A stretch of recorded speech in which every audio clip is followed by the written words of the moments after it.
Assalamu alaikum. I'm Malik Haj, the angel warrior of the Midwest and a messenger of the covenant. Representing the messenger of the covenant, the breaker of the seven seals, the self-taught one, Master Suleiman, who has given us the Injil, the gospel of revelations with the angel key that gives us the understanding of the unsealed scriptures.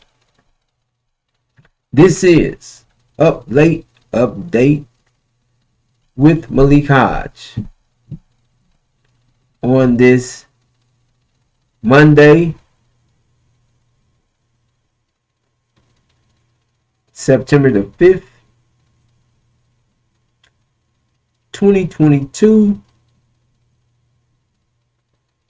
This is where we take current events and get the understanding of them from the angel perspective, the unsealed scriptures. It's where we take each topic and give you the understanding of what's taking place and what's happening in today's time from a biblical perspective of the unsealed scriptures of the Injil. So we're going to begin our first topic this evening with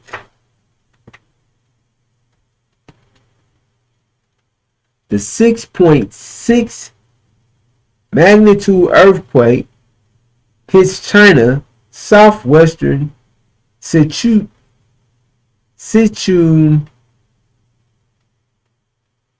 province. 46 died.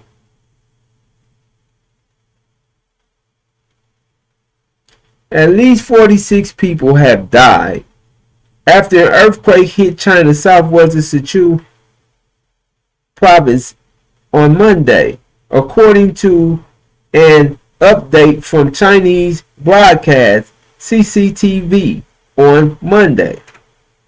A 6.6 magnitude earthquake with a depth of 10 kilometers, 6 miles was reported southwest Sichuan capital Chengdu close to 1 p.m. local time on Monday. The United States Geographical Survey, USGS, reported the earthquake's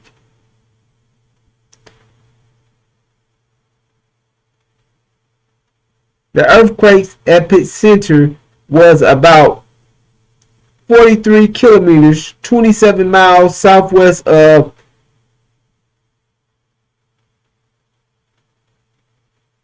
Kanding, a city of around 100,000 people. According to USGS, over 1 million residents in surrounding areas are estimated to have experienced moderate tremors in the aftermath of the earthquake, it added. At least 50 people were also injured and 16 other remains missing, CCTV reported. China activated a level 3 emergency response and dispatched rescue workers to Luning County near the epicenter, according to China's State Council. Chinese broadcaster CGTN said rescue workers were helping to clear roads blocked by landslide triggered by the quake. Sichuan, a province of 84 million, is that 84? Yes, that's 84 million people, was already facing a very challenging summer before the powerful earthquake in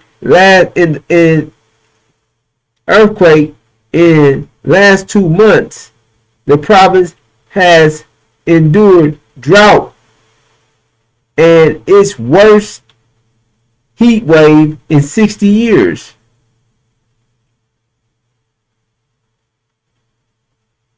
The landlocked area is prone to earthquake because of the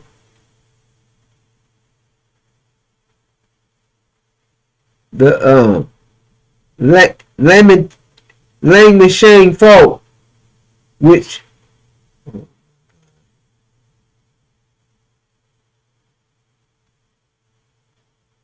hold up.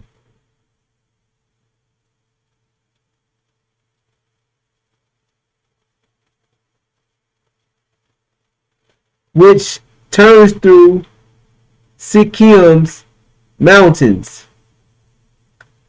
A 7.9 magnitude earthquake that struck Sikkim in 2008 was one of the country's most devastating. Almost 90,000 people were killed, and tremors were felt in cities more than 1,450 kilometers, 900 miles away.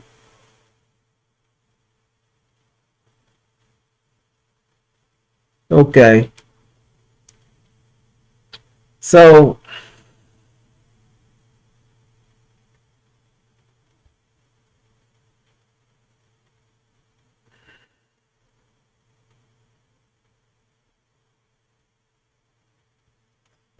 China was hit. This province called Sichuan, Sichuan,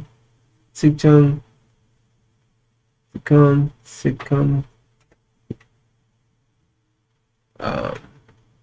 46 people were killed. 13 people are missing.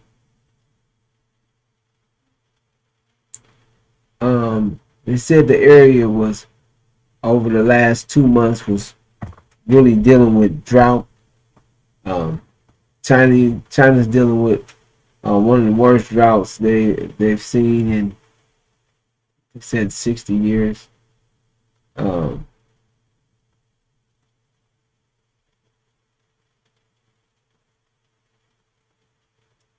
Just as we see, we've moved into different seasons. Earthquake there. We're starting to see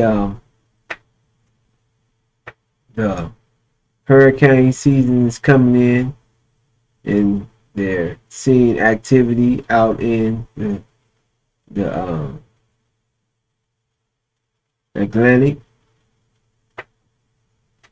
So this is just a switch from the floods, the fires. Now we're seeing an earthquake.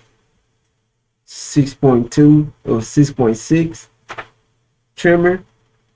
And the thing about the earthquake is you don't know if that's the small one before the large one. And it's really no way to tell. And, it's just, it can happen one way or another. Like they said, the previous one, thousands of people died.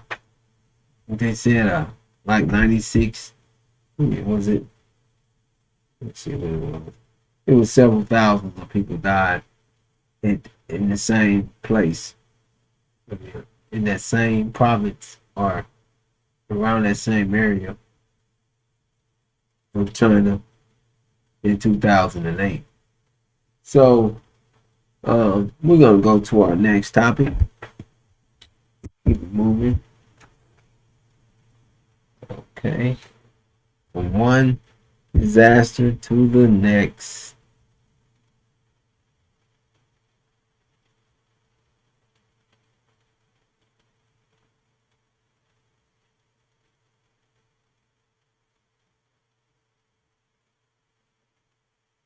Okay. What is it? Okay. Yes, it's a brand new. Oh yeah, I need this. Okay, let's do this. Our next topic is the California's.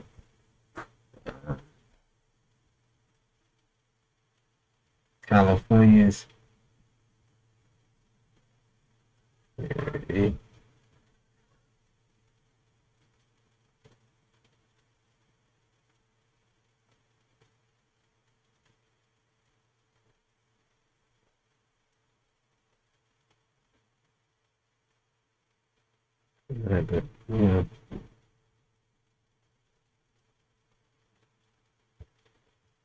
California wildfires explodes to 500 acres in 1 hour. Evacuation ordered. 500 acres in 1 hour.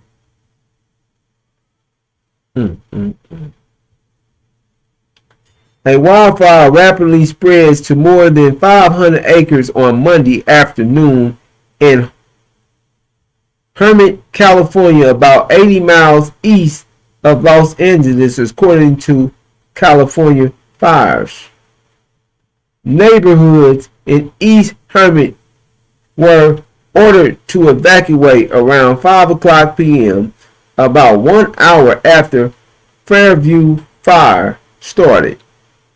Several structures was engulfed in flames, and one person was transported to a local hospital after suffering burns.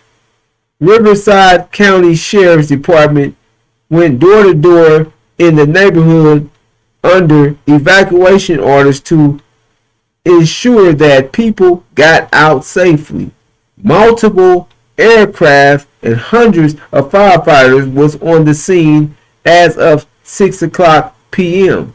Wildfires destroyed 10,000 acres in Southern California amidst record-breaking heat wave. Drought conditions and extreme heat have combined to make California especially vulnerable to destructive wildfires recently. Downtown Los Angeles hit 103 degrees on Sunday, while Burbank hit 110 degrees, which is a record. 2 women were found dead last week in the northern city of Weed, California, after the mill fire tore through the area. This is a okay. So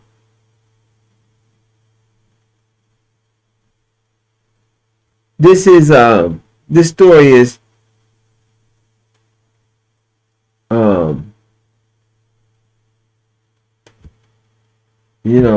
they still out there in Hermit. However,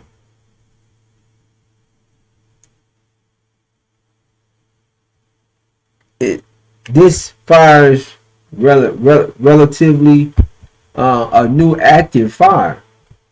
It just, they didn't give a lot of information on it just as of now, the cause. But it's an active fire that just began, and it began later this evening, today, on Monday, on today. But it's an active fire that's already burnt over. It burned 500 acres in 1 hour.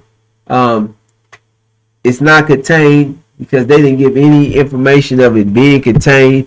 They're evacuating people, going door to door, and we go from earthquake to fire. And the thing about what's taking place in California is they're in severe drought, and they're up under a severe heat wave throughout the state. they're dealing with as well. So this heat wave and these fires, as they said, the fire in the Mill County, just because of the drought and the heat wave, the trees and the grass and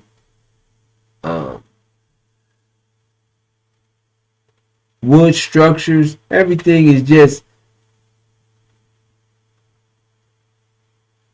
as is being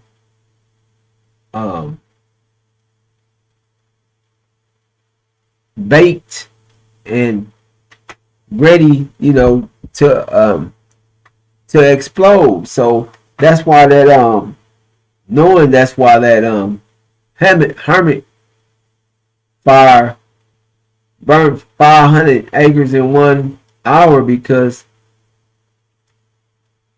the conditions that the foliage and the trees and the structures are in, they haven't had any water on them. They you would think they would just go around spraying some of these homes and areas down with water, but they can't do that because the water levels are pretty low. And they're in California, they're always trying to keep up with the water level. So with one thing comes another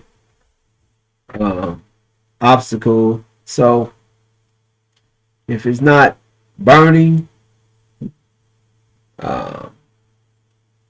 it's a monsoon, and that's got them in a predicament now as well too. I do want to see what happened on that. However, this is a breaking event that's taking place right now, and we're going to go to our next topic.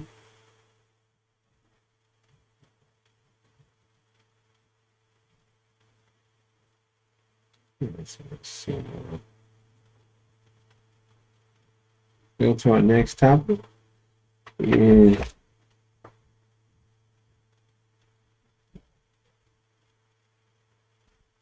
all right. All right, here we are.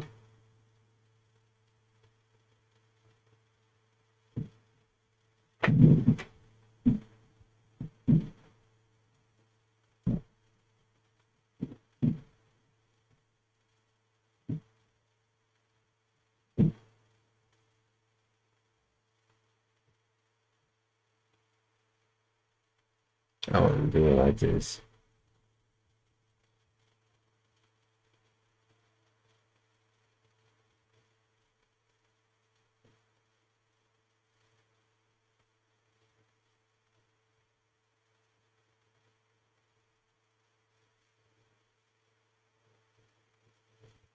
Give me a second. All right, here we are.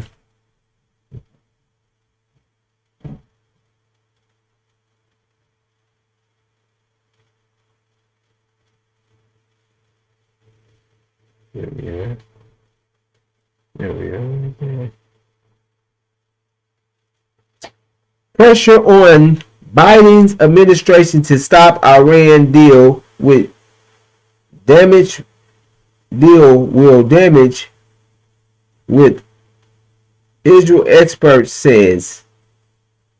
Mossad Chief David Bernie's visit to Washington is one more Israeli effort in a long line of attempts to stop the U.S. from signing an agreement with Iran. First, Israel Defense Ministry Benny Gantz and National Security Advisor El Hallett tried. It is now the turn of Israel's top spy to try to convince the Biden administration that a revamped Iran nuclear deal is bad for Israel. Mossad Chief David Bernice arrived in Washington on Sunday and was supposed to meet with senior U.S. official involved in the Iran nuclear deal negotiation to represent Israel's position on the matter. Bernice had planned to attend a Senate Intelligence Committee meeting, but the committee will not be meeting this week. Bernice is arriving in U.S. a week after he publicly criticized the agreement forming between Iran and the Biden administration, calling it strategic disaster and a done deal. Bernie's visit to Washington is one more Israeli effort in a long line of attempts to stop the U.S.-Iran signing an agreement with Iran, but Israel's ability to put a halt to the deal is nearly non-existent, experts say. Israeli ability to impact the agreement is minor. At this point, everyone knows that no matter who is in power in Israel, it will always be against an agreement. Nobody understands why Israel is so against it, but at least there is some respect for officials, representatives like Bernia, Professional Chuck Friedrich, a former Israeli deputy national advisor, told the media line, adding, there is a limit to how many times people on Capitol Hill will be willing to hear the same broken record.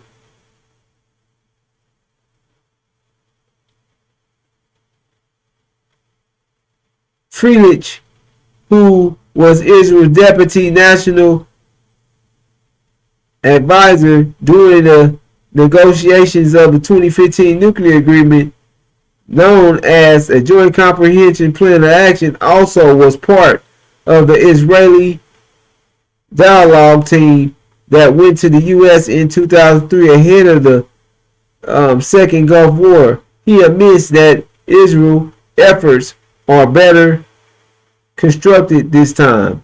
I think former Prime Minister Naftali Bennett and Prime Minister Yair Lapid did manage to run this campaign efficiently, yet respectfully they didn't cause the damage former Prime Minister Benjamin Netanyahu did to the bilateral relations with the Obama administration back in 2015. He still refers to the speech in Congress as the historic event, and he's right. It was historic catastrophe, Friedrich said. When asked what Israel may be trying to achieve in its consistent efforts to have an impact on the deal, Friedrich explains there are three main goals. The first is to delay the deal as much as possible. The second is to prevent the International Atomic Energy Agency from closing the investigation against Iran, which never would have happened anyway, because that would brand the IAEA as completely useless for good. The third is to make sure sanctions on Iran Islamic Revolutionary Guards Corps remain in place, which President Biden decided to do away with for his own reason, Freelich said. As negotiations continue, it is becoming more apparent that Iran may not be happy about re-entering the agreement. Iran is dragging its feet right now because not being committed to the agreement is in the way of convenient to the regime. Dr. Menahem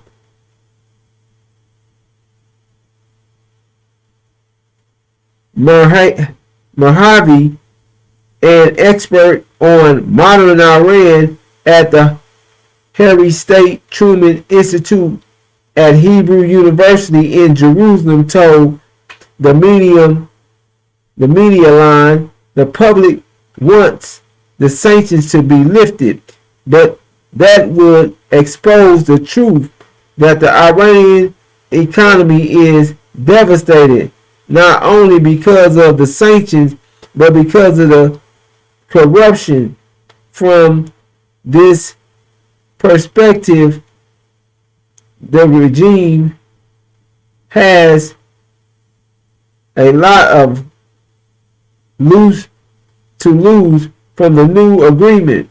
And meanwhile, the opposers to the agreement appear more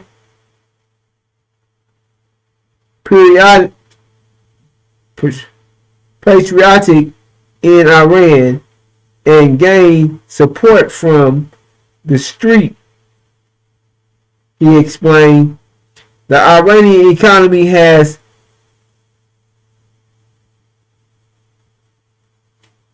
deteriorated dramatically since the Trump administration imposed U.S. sanctions in 2018, but the regime is still considered stable and protests are few. Mahoney, like most experts who have spoken recently with the media line, also believe that a nuclear-armed Iran is only a matter of time. He does not, however, believe it is the end of Israel. The regime realizes that using nuclear weapons means the complete destruction of Iran. They're not suicidal, he said. Nobody thinks Iran is seriously going to throw a nuclear bomb on Israel. It wants to have nuclear capabilities, and it wants everyone to know it has those capabilities to upgrade its status in the region. He added, I hope someone in the security system is preparing for the day Iran has military nuclear capabilities.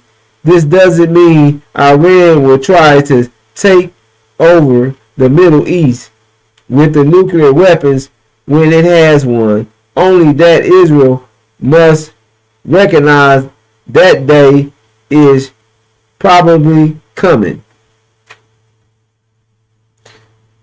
All right. Man. Woo!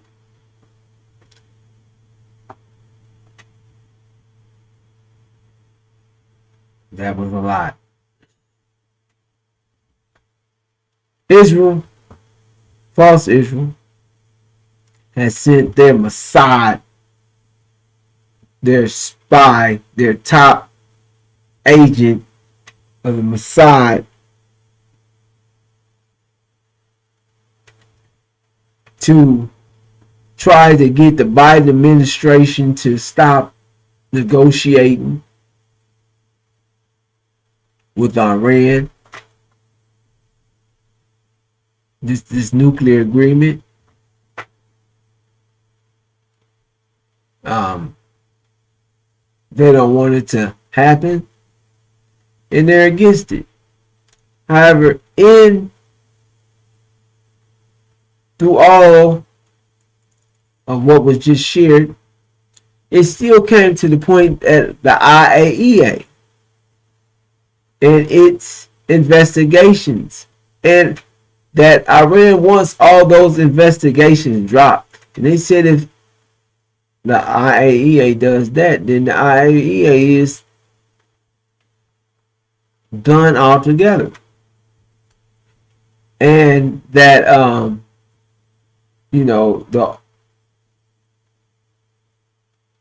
the sanctions on the IRGC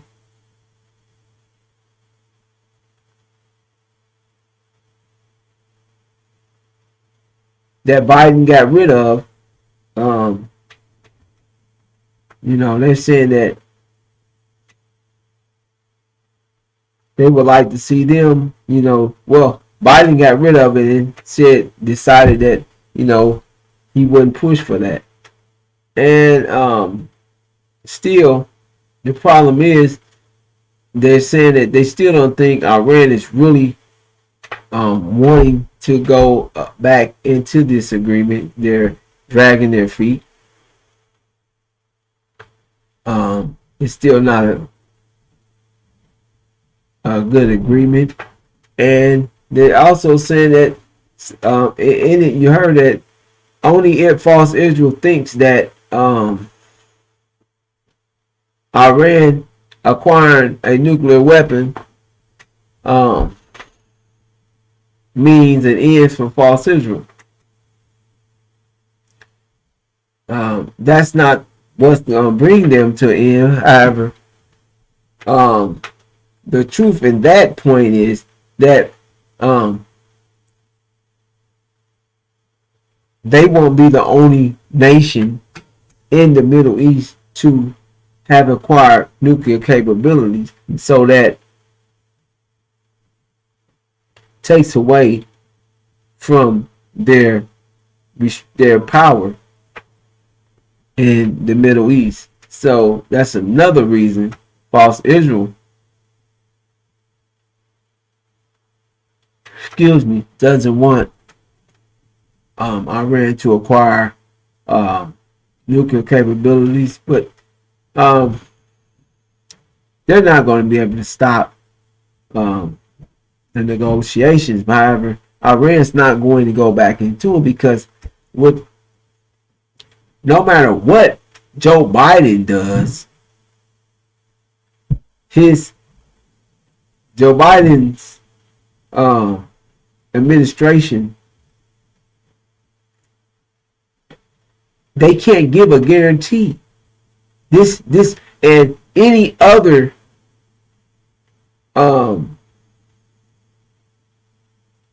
at soon as another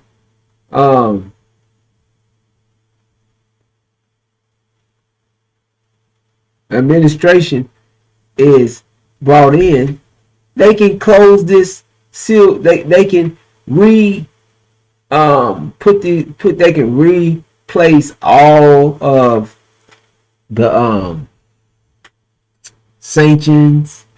They can do away with the deal. It's just no way of ensuring this deal. Would you be Iran even consider or take a chance, and it's going to take a year before they release anything, any money, anything. So you're looking at maybe in a year's time you may get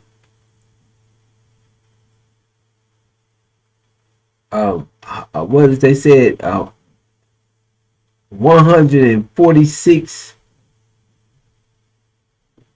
million or something like that. It's somewhere like that. I know. I know it wasn't billion. Maybe let me see. I forget what it was. It was 146 that they might get if what is it? Okay, it's 100 and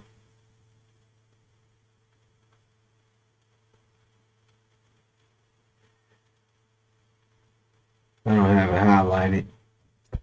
It's 146, I believe, million per year, or maybe I'm not gonna quote it, but it's 146 million, I believe, or billion per year that they will be receiving back. However, with no guarantee, no insurance, it's just a toss up. And Iran knows that. No one's ignorant enough to take that deal with no guarantee, with no right, with nothing. It's as what is that? It's um, a good faith deal. We're doing this on good faith of America, and look what it did for Iran in the past. Would you do a good faith deal with the U.S.? Come on, don't make sense. And that's why we know that they're not going to go back into the JCPOA. It doesn't make sense to even go back into it. So, let us, and they're not going to go back into it. I mean, that's the bottom line. And we keep, you know,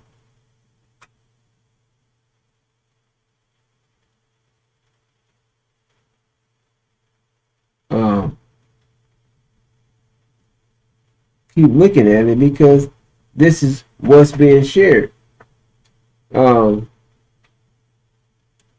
but they're not going to go back into that deal. It just it doesn't make any sense to go back into it anyway. So we're gonna go to our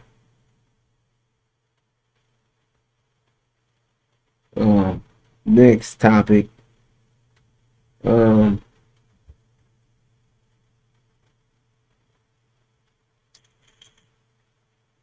this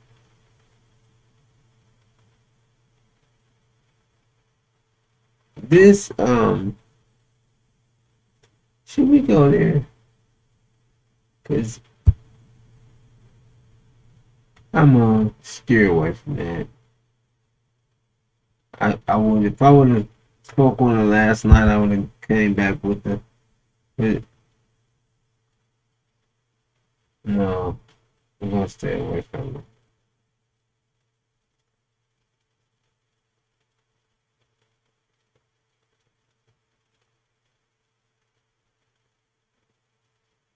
Okay, here we are. Um, no, I'm not done. I read it. The West Bank. Let's go to while we're speaking on Iran. Let's go back into the West Bank. Um,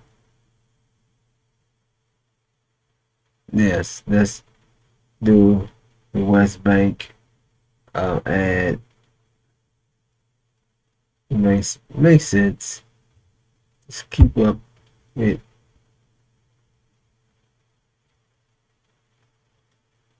All right.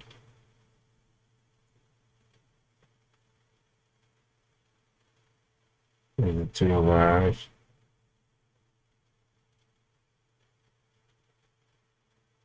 Israel U-turns.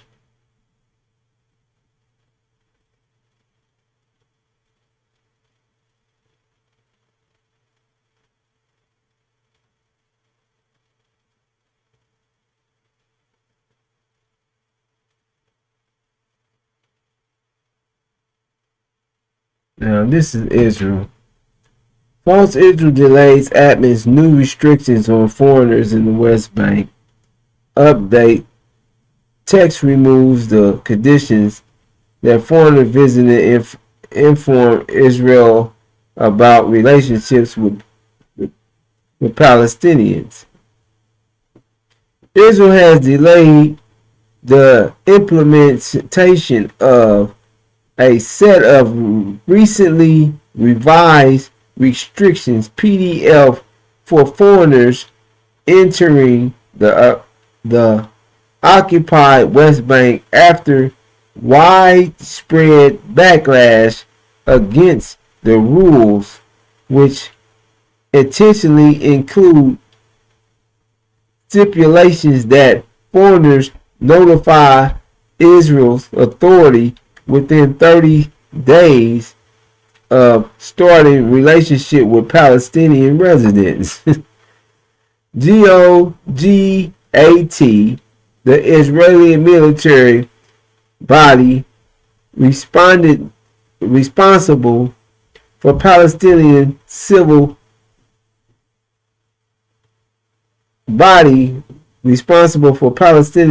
affairs, have amended some of the restrictions which were set to be implemented on Monday, including the removal of a 30-day rule in a new document published on Sunday, but many other rules remain. We're going to move quickly from this, and before we do our wrap up, I want to get into one more that I should have just went straight to. Try to get to this. Just seen it. False Israel is attacking Palestinians in any and every kind of way. That's it. Just they can't even speak. You can't even speak to nobody. You got to go through Israel to talk to a Palestinian. If you want to come in and see them, if you got your own one, you got to get they got to have a 30-day checking in. They got to know where you are. You can't be to talk so many times. The Palestinians is up under siege. They up there in serious. The way they got the Palestinians, the Mossad, the false Israel is they're enslaved in Palestine. You can't have no outside encounters and relationships, and they're trying to. I mean, they're coming. The backlash is hitting them because people are starting to see exactly what some people are seeing with the way that false Israel is carrying on. They're terrorists, and that's the facts of false Israel. They're nothing but terrorists. They came, been setting them people's land and terrorizing people on a daily, running through door to door. They're closing down their assistance program, Palestinian assistance program, that are funded by other countries and other non-for-profits. They close them down, call them terrorists, that they're helping. They have no proof, and they'll tell you in heart, false Israel, we don't need no proof. We do what we want to do. And they pushing and on every aspect of shutting Palestinians down. That's exactly what they do. That's what they're doing. And basically, they're literally at war with the Palestinians as we speak. And we're gonna hit that on our I'm gonna speak more on that here shortly as we round about. However, I wanted to speak on this last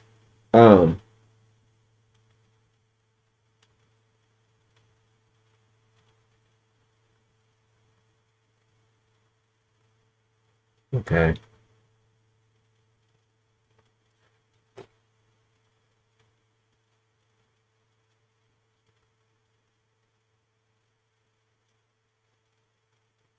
Um.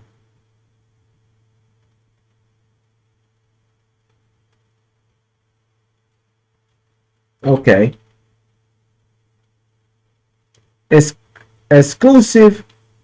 Gazprom said Nord Stream 1 resumptions depend on Siemens Energy. Now, Russian natural gas pipeline Nord Stream 1 will not resume shipments, and Siemens Energy reports facility equipment. Gazprom Deputy Chief Executive Officer Vitaly Markilu told Reuters on Tuesday, "You should ask Siemens. They have to repair equipment first," he said on the sidelines of Eastern Economic Forum in Russia Pacific port of Vladivostock, when asked about when the pipeline could start pumping gas again. Gazprom on Friday said it detected an emergent engine oil leak at the only turbine still working at the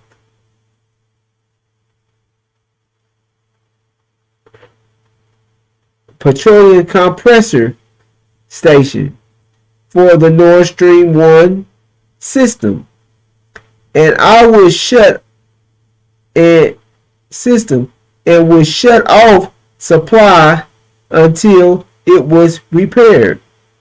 Siemens Energy said on Saturday that it had not been commissioned to carry out the repair work, and that the leak reported by Gazprom would not usually affect an operation of a turbine and could be sealed on site.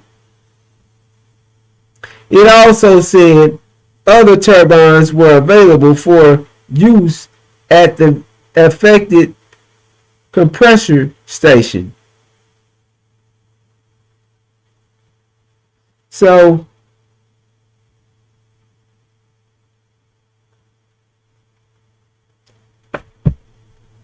there you have, as you see, now Russia oil is been cut off to completely cut off. And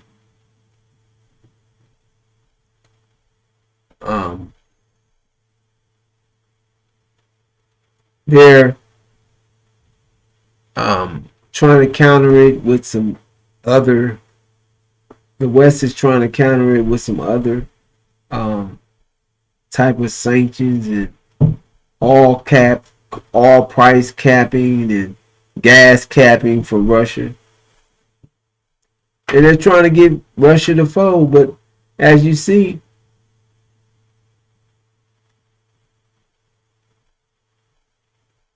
it doesn't make sense. You're fighting and you're taunting and thinking you can control something by complaining and making these demands like you got the upper hand. Like the EU, like they gonna make somebody do something. It doesn't even make sense how they approaching the scenario. You gonna tell somebody they gonna do this, and then if they don't do that for you, it's theirs. You can't make nobody give you nothing, sell you nothing. Especially when you going to war with it. You at war with it, with the people. You sending guns, materials, money. You sending things up here for Ukraine to go to war with us. And then you want to get upset, say we weaponizing something, that energy. Then you gonna try to threaten us and say, well, we ain't gonna buy no gas, and we're gonna put a $40 barrel tax for each barrel of oil that we get. Got to be $40. It can't go up. I mean, how you gonna tell somebody how much to sell they oil for? And if you don't get it for that, then you put it's sanctions. You just don't get it. See how you feel when you are in the cold, freezing. You know, when your people was in the cold because of what you doing and trying to dictate somebody else, or now you don't have to worry about it. You don't want the gas. You talking about you gonna put a cap on the gas. You're already not getting natural gas. You already don't have nothing coming in for your energy. So when the companies can't open up and they have to send the people home, and the people don't have money to buy, to keep, to do nothing with, or to even get heat, won't be no heat. So when that happens, you know, the people gonna rise up, and they gonna come and get it's evident. What kind of people? Why would you let leaders lead you into going through literally hell, going through cold winters over the dumbest things that don't even make sense? Well, we'll see. I'm gonna do a roundup because I did want to touch on that. Keep that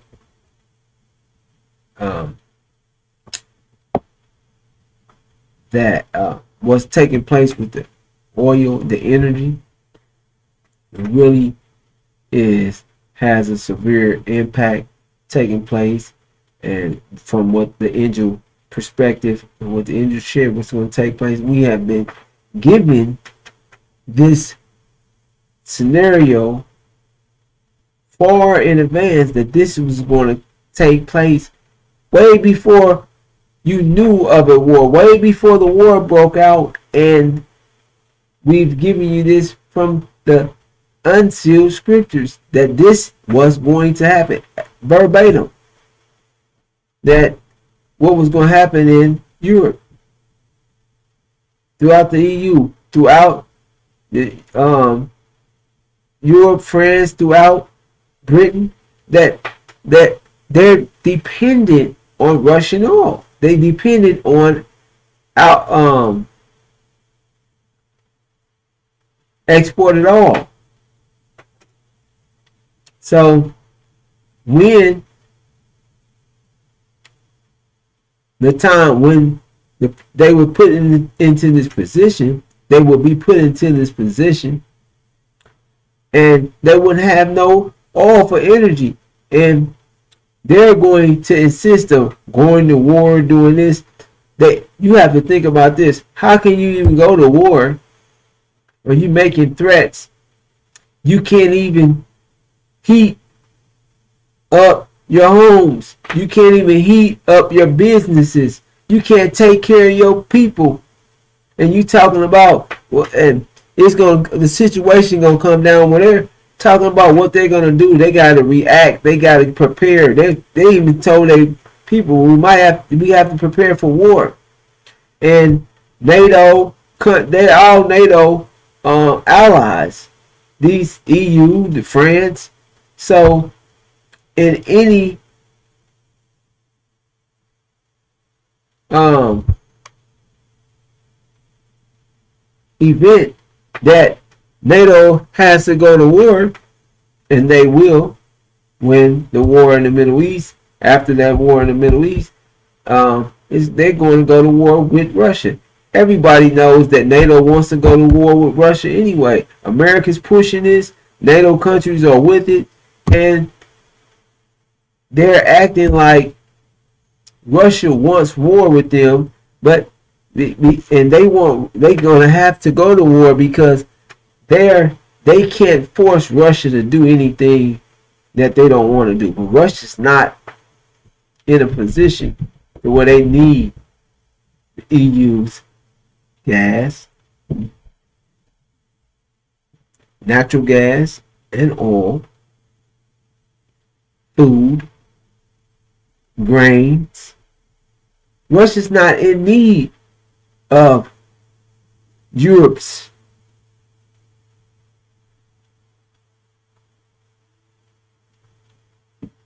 needs. They're not the ones needing it. Europe, EU, France, all Britain, they need this. So they shooting threats. But the thing is, they can get some reserves of America's. America might share their reserves with the Biden. He's subject to give away whatever they need because his mind is gone. He probably will give American supplies away to Britain. So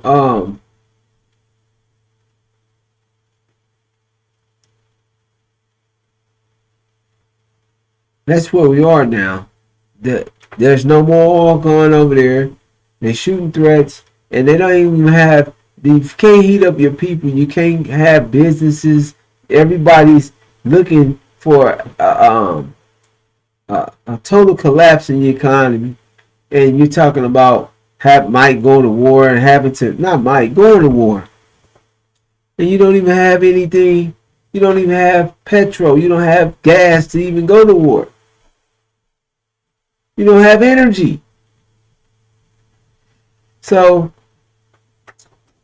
we'll see. Any day soon this war. But we keep our eye on this JCPOA. We went through that again. They're not going to sign it. It's no way. Why? What would cause you to sign something like that? You have the Biden administration is out here begging to do something that they know that the next administration is going to get away with. It's a trap. Either way, it's still a trap because if it wasn't a trap, he would have people on board. If it was a good deal or whatever, wasn't a trap, he would have people on board, and they could give them the response they need. They can put it through they can put it through a process to go through the right lines of the government, the House, the Senate, and get an agreement signed up that the next administration couldn't come in and directly terminate without going through a process that could keep it. That will be a lot harder to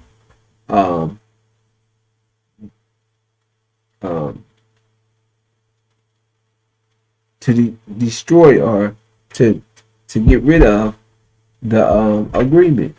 However, they don't want to give you. They're not going to give a guarantee, and that's what's going to keep anybody in their right mind from signing anything. with America, because if you don't even got a guarantee. You wishing on the star. It says all up on whatever they. It's not, for sure that deal ain't worth a time of the day. And with that, we're gonna bring this to a close. However, earthquakes in China, droughts, 500 acres burned in 1 hour in California.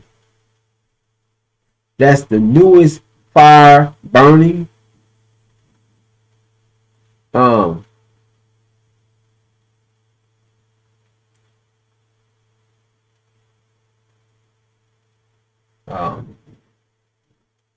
Man, Britain has a new prime minister. Man, it's a lot of things that are going on.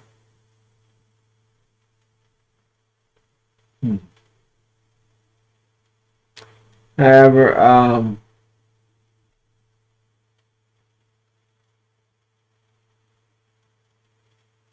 also, we won't be able to get into it. I'm just going to wrap this up. We out of time.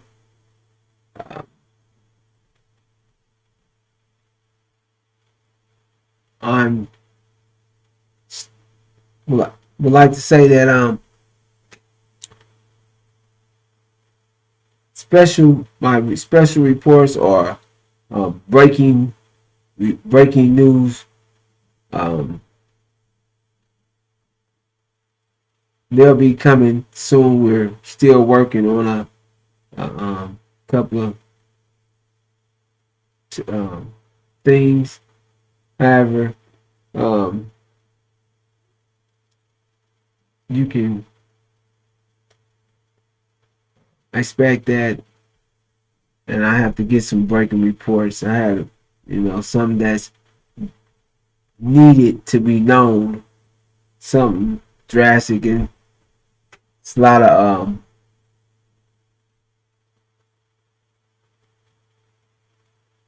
what's considered as a special report. However, we will keep you informed.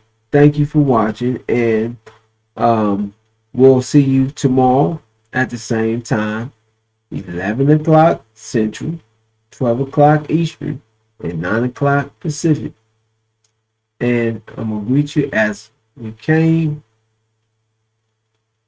in the greeting words of peace, of Assalamu Alaikum.